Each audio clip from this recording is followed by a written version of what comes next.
तारक मेहता के 17 साल और ये है जश्न के नजारे। लेकिन तारक मेहता का उल्टा चश्मा जाना जाता है गोकुलधाम सोसाइटी के जेठालाल के लिए, जो हैं तो दया भाभी के पति, लेकिन उनकी नजरें रहती हैं बबीता पे। अब बबीता है मिस्टर अय्यर की पत्नी, लेकिन इस बात को लेकर बाबूजी की डांट हमेशा जेठालाल को पड़ती है। तो आज 17 साल के मौके पर जेठा, बबीता और बाबूजी और मिस्टर अय्यर ने खोले जेठालाल के कुछ खास राज। तो आइए चलते हैं तारक मेहता का उल्टा चश्मा के खास जश्न के सेलिब्रेशन पर।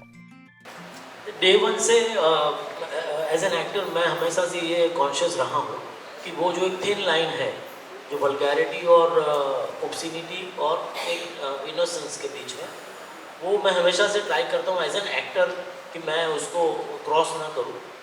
और उसकी सबसे बड़ी शुरू में हम लोग एक आउटडोर अहमदाबाद करने गए थे।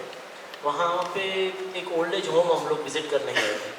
तो वहाँ ओल्ड एज होम में बहुत सारी मतलब बुजुर्ग दादी माएँ थी बहुत सारी।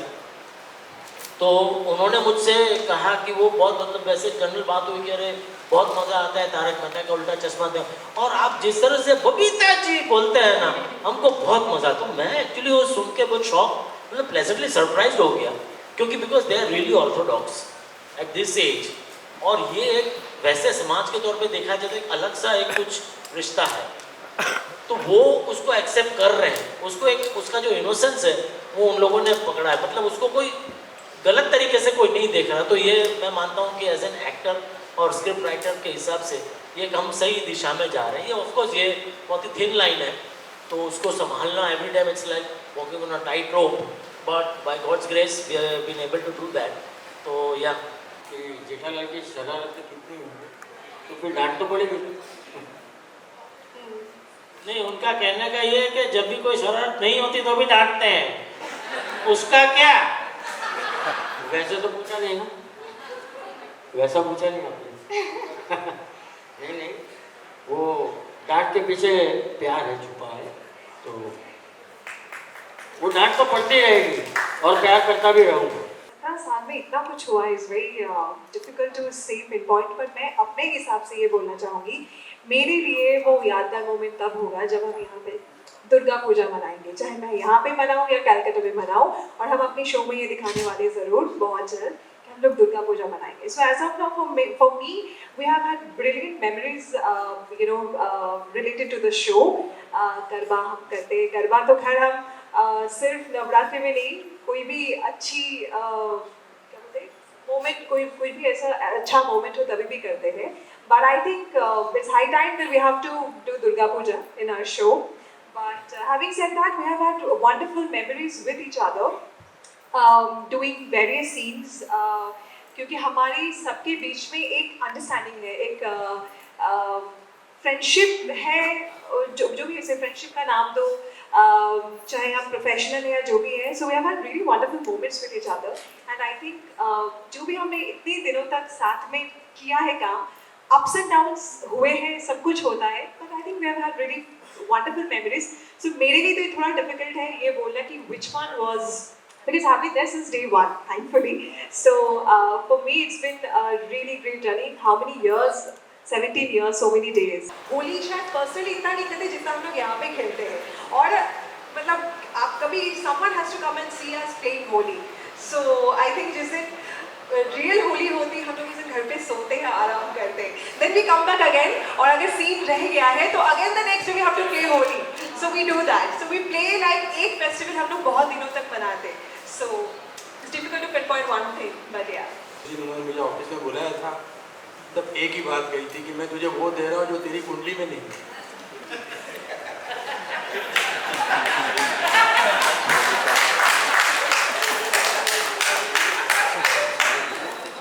वो मुझे मिल तो गए, लेकिन उसके ऊपर बहुत लोगों की नज़र लग रही है, बस यही मेरा जेठालाल जी से प्रॉब्लम है। काम हमको मिला, जो भी स्क्रिप्ट हमको मिली, तो हम हमारा 100% उसको देने की हमेशा से कोशिश करते आए हैं डे वन से, और आज भी वही कोशिश रही है। तो बस यही कि अगर सक्सेसफुल भी हुआ तो उल्टा आपकी रिस्पॉन्सिबिलिटी और भी बढ़ जाती है, क्योंकि लोगों के एक्सपेक्टेशंस बढ़ जाते हैं। तो हमने आज तक कभी भी हमने ये ऐसा एक भी दिन ऐसे हल्के में नहीं लिया है कि चलो ठीक है अब तो हम सक्सेसफुल हो गए, हम बहुत सुपर हिट हो गए, तो अभी थोड़ा ठीक है चलता है। ऐसा आज तक हर एक लाइन के पीछे, हर एक सीन में हम जैसे आसिफ भाई मेहनत करते हैं राइटर्स के साथ बैठ के एक स्क्रिप्ट जब आती है तो हमारी ओर से भी हमारे मतलब एक्सपीरियंस के हिसाब से हमको लगता है कि हाँ एक कोई पंच अगर सूझता है तो इसको ऐड कर सकते हैं क्या, डायरेक्टर को हम पूछते हैं कि भाई ये ऐसा कर सकते हैं क्या, ये ऐसा अगर अच्छा है तो हम करते हैं। तो ऐसे छोटी छोटी चीज़ों से comedy of course improvisation is also very integral part of comedy. तो वो भी हमें आसिफ भाई की तरफ से एज ए प्रोड्यूसर छूट मिली है कि हम इम्प्रोवाइज़ कर सकते हैं सेट पे, तो वो भी एक अच्छी बात है। तो उसी वजह से रोज़मर्रा की ज़िंदगी में थोड़ा थोड़ा जो कनेक्ट होता है ऑडियंस के साथ तो वो आज तक टूटा नहीं है, तो वो चलते रहता है। सबसे स्पेशल मोमेंट मैं कहूँगा जब आसिफ भाई ने मुझे ये रोल दिया, मुझे बुलाया ऑफिस में और कहा कि ये जेठालाल का रोल मैं आपको देना चाहता हूँ, आप करेंगे। और चूँकि मैं और आसिफ भाई हम लोग कॉलेज के ज़माने से एक दूसरे को जानते हैं और आज तक उन्होंने जितनी सीरियल की, जितनी कॉमेडी सीरियल की उसमें सब में उन्होंने मुझे मौका दिया, एक अच्छा किरदार दिया, चाहे वो हम सब एक हो, मेरे भी वंडरफुल हो, ये दुनिया रंगीन हो और ये तारक मेहता का उल्टा चश्मा हो। तो बचपन से हम तारक भाई की इस दुनिया ने उल्टा चश्मा कॉलम को पढ़ते आए हैं और मैं इस कैरेक्टर से बहुत ही वाकिफ़ था कि कितनी धमाल और क्या इंटरेस्टिंग कैरेक्टर्स हैं। तो जब आसिफ भाई ने मुझे पहली बार जब ये रोल के लिए 2008 में जब बुलाया उनकी ऑफिस में और कहा, आई थिंक वो मोमेंट मैं आज तक भूल नहीं पाऊँगा, वो मेरे जहन में आज तक वो छपी हुई है, क्योंकि मैं समझता हूँ कि अगर वो मुझे ये रोल नहीं देते तो आज पता नहीं मैं कहाँ होता और इतने करोड़ों लोगों का जो प्यार मिला है, जो इज़्ज़त मिली है और वर्ल्ड ओवर, वो मैं उससे वंचित रह जाता।